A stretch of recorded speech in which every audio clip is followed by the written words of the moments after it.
रात के 2 बज रहे थे। अरविंद जी गहरी नींद में सो रहे थे। तभी फोन की घंटी बजी। फोन की घंटी सुनकर उनकी पत्नी अलका भी जाग गई। इतनी रात किसका फोन आया होगा? अरविंद जी ने उठकर ऐनक लगाया और फोन देखा। किसी अनजाने नंबर से फोन था। उन्होंने फोन उठाया। दूसरी तरफ से एक भारी भरकम आवाज में किसी ने कहा, आप सुमन जी के रिश्तेदार हैं? अरविंद जी ने कहा, हाँ जी, मैं उनका भाई बोल रहा हूँ। क्या बात है, आप कौन हैं? दूसरी ओर से वह व्यक्ति बोला, मैं इंस्पेक्टर बोल रहा हूँ, गोलगंज थाने से। आपकी बहन और जीजा का एक्सीडेंट हो गया है। उनकी कार एक ट्रक से टकरा गई है। एक छोटी बच्ची जो अपना नाम काव्या बता रही है, वह हमारे पास है। आप जल्दी से हॉस्पिटल आ जाइए। ये सुनते ही अरविंद जी के हाथ से फोन छूट गया। उन्होंने अलका को सारी बात बताई। वे दोनों जल्दी से तैयार होकर हॉस्पिटल पहुंचे। वार्ड के बाहर एक बेंच पर एक लेडी कांस्टेबल के साथ काव्या बैठी रो रही थी। अलका ने उसे संभाला। अरविंद जी अंदर गए। वहाँ इंस्पेक्टर और डॉक्टर दोनों खड़े थे। उन्होंने बताया कि उनकी बहन और जीजा अब इस दुनिया में नहीं रहे। ये सुनकर अरविंद जी रोने लगे। वो अपनी बहन से बहुत प्यार करते थे। डॉक्टर ने उन्हें संभाला और कहा, आपको हिम्मत से काम लेना होगा। उस बच्ची को भी आपको संभालना है।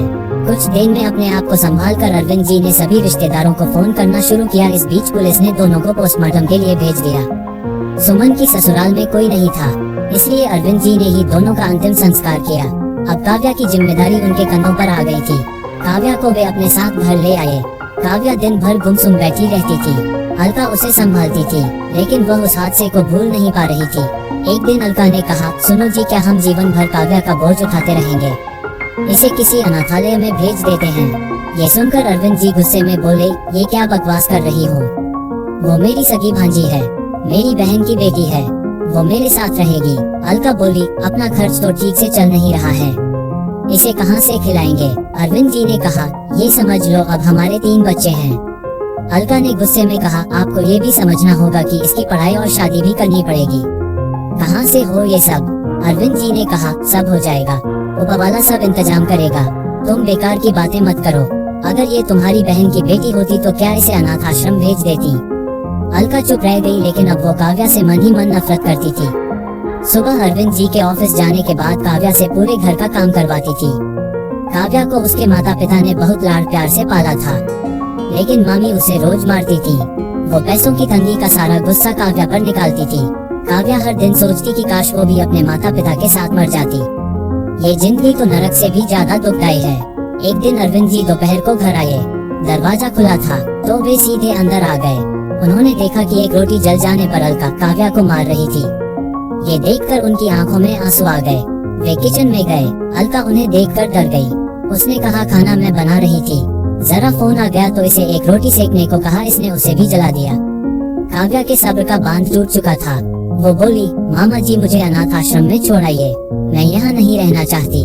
मामी मुझसे सारा काम करवाती हैं और हर दिन कम से कम 2 बार मुझे मारती हैं। इससे तो अच्छा होता मैं भी मर जाती। अलका अंदर से डंडा लेकर आए। अब झूठ बोलकर हम दोनों में लड़ाई करवाना चाहती है। रुक, मैं तुझे बताती हूँ। अरविंद जी की आंखों से आंसू बह रहे थे। वे बोले, खबरदार जो इसे हाथ भी लगाया। बेटी मुझे माफ कर दे, आज मेरी बहन भी मुझे कोस रही होगी। तू चल मेरे साथ, अपने कपड़े एक बैग में लगा ले।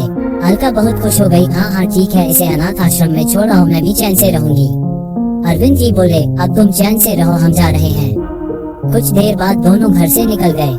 काव्या रो रही थी। अरविंद जी सीधे रेलवे स्टेशन पहुंच गए। काव्या बोली, मामा जी क्या अनाथ आश्रम दूसरे शहर में है? अरविंद जी बोले, नहीं बेटी, अब हम किसी अनाथ आश्रम में नहीं जा रहे हैं। मेरे गांव में एक छोटा सा मकान है, हम वहीं रहेंगे। मैं तेरे साथ रहूंगा। उसके बारे में तेरी मामी को भी कुछ नहीं पता। मैंने भी तेरे साथ वो घर छोड़ दिया। जहाँ इंसानों की कद्र नहीं, वहाँ मैं नहीं रह सकता। अब बस मेरी जिंदगी का मकसद तेरा पालन पोषण करना है। काव्या ये सुनकर बोली, लेकिन मामा मामी का क्या होगा? अरविंद जी बोले, बेटी उसे एहसास होने दे कि जब कोई अकेला रह जाता है तो उस पर क्या बीतती है।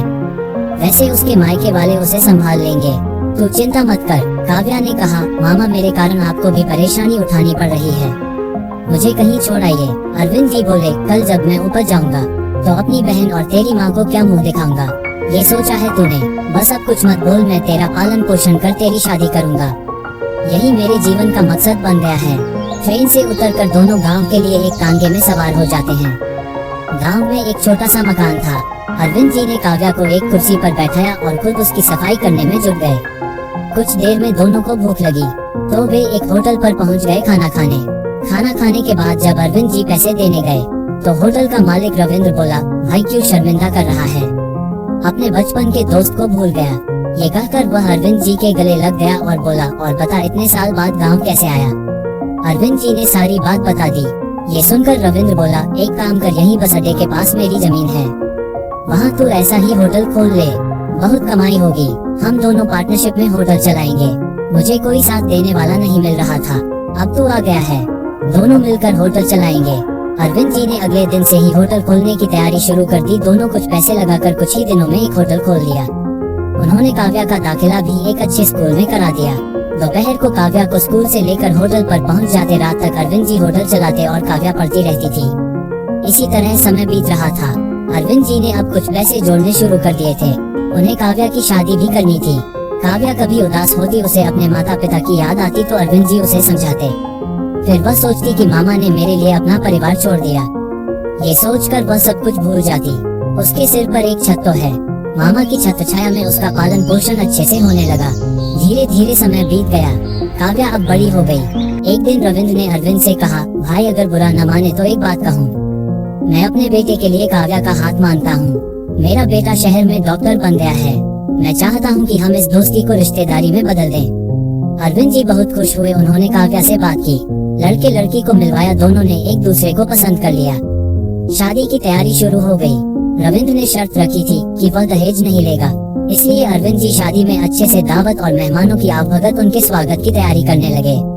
एक दिन वे होटल पर पैसे गिन रहे थे, तभी किसी ने उन्हें पुकारा, कैसे हैं आप। उन्होंने पलट कर देखा तो सामने अलका खड़ी थी। बहुत कमजोर थी, सफेद बाल उसके काले बालों के बीच में से झांक रहे थे।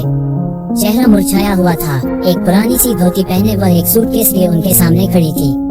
उसकी आंखों में आंसू थे। अरविंद जी बोले, अरे अलका, तुम यहाँ का पता तुम्हें किसने दिया। अलका बोली, तुमने सभी रिश्तेदारों को शादी का कार्ड भेजा, उसमें से ही किसी ने मुझे तुम्हारा पता बता दिया। मुझे माफ कर दो, मेरी एक गलती की इतनी बड़ी सजा तुमने दे दी। बिना कुछ कहे मुझे छोड़कर चले आए। अरविंद जी ने कहा, अलका, उस समय मुझे अपनी बहन के लिए ये कुर्बानी देनी पड़ी। तुम कभी काव्या को कभी अपना नहीं मानती। मुझे मरकर अपनी बहन को मुंह दिखाना था। मैं क्या करता, इसलिए चुपचाप वहाँ से निकल आने में ही भलाई समझी। अलका बोली, हाँ, मुझे भी अपने किए की सजा मिल गई। तुम्हें ढूंढने के बाद जब तुम्हारा कोई पता नहीं मिला तो मैं अपने मायके चली गई। वहाँ मेरे भैया भाभी ने मेरे साथ वही व्यवहार किया जो मैंने काव्या के साथ किया था। मैं वहाँ से निकलकर एक अनाथ आश्रम में चली गई। वहाँ बच्चों की सेवा करने लगी। मुझे वहाँ 2 वक्त का खाना मिल जाता था। वहाँ मैं हर बच्चे में काव्या को देखती थी। कभी कभी किसी रिश्तेदार से मिलने जाती, तुम्हारे बारे में पता करती, लेकिन कुछ पता नहीं लगा। अब जब तुमने अपने दूर के भाई को शादी का कार्ड भेजा तो उन्होंने मेरी हालत पर तरस खाकर मुझे तुम्हारा पता बता दिया। क्या अब भी तुम मुझे माफ नहीं करोगे? मेरे पास अब उस अनाथ आश्रम के अलावा कोई ठिकाना नहीं है। मैं तुम पर अपना हक खो चुकी हूँ। अगर तुम मुझे माफ नहीं करोगे तो मुझे कोई अफसोस नहीं होगा। बस एक काम कर दो, एक बार काव्या बेटी को आशीर्वाद देकर मैं शाम की बस से वापस चली जाऊंगी। इतना हक मुझे दे दो। अरविंद जी की आंखों से भी आंसू बह रहे थे। वो बोले, मैंने तुम्हें पहले ही माफ कर दिया था। मैं बस अपना फर्ज निभाने के लिए मजबूर था। अब तुम कहीं नहीं जाऊंगी। हम दोनों मिलकर काव्या का कन्यादान करेंगे। चलो घर चलो। अरविंद जी अलका को लेकर घर पहुँचे। काव्या के सामने जब अलका पहुँची तो उसने कहा, बेटी मुझे माफ कर दे, मैंने तेरे साथ बहुत गलत किया। काव्या की आंखों से आंसू बह रहे थे। वो दौड़कर अलका से लिपट गई। मामी, मैंने हमेशा अपनी मम्मी की जगह आपको माना है। पुरानी बातें भूल जाइए। मुझे बहुत खुशी है कि आप आ गईं। मेरे जाने के बाद मामा अकेले रह जाते। अगले दिन से दोनों शादी की तैयारियों में जुट गए। तय समय पर काव्या की शादी हुई। दोनों ने कन्यादान किया। काव्या ने विदा होने से पहले मामा के गले लगकर कहा, मामा जी, शायद मेरे पापा भी मेरे लिए इतना नहीं करते। आपने अपना पूरा जीवन मेरे लिए कुर्बान कर दिया। अरविंद जी बोले, बेटी तुझे नहीं पता, ये सब मैंने अपने लिए किया है। अब मैं अपनी बहन के सामने शर्मिंदा नहीं होऊंगा। दोनों रोकर गले लग गए। काव्या अपनी ससुराल चली गई। अरविंद जी और रविंद्र जी दोनों समधी बन गए थे।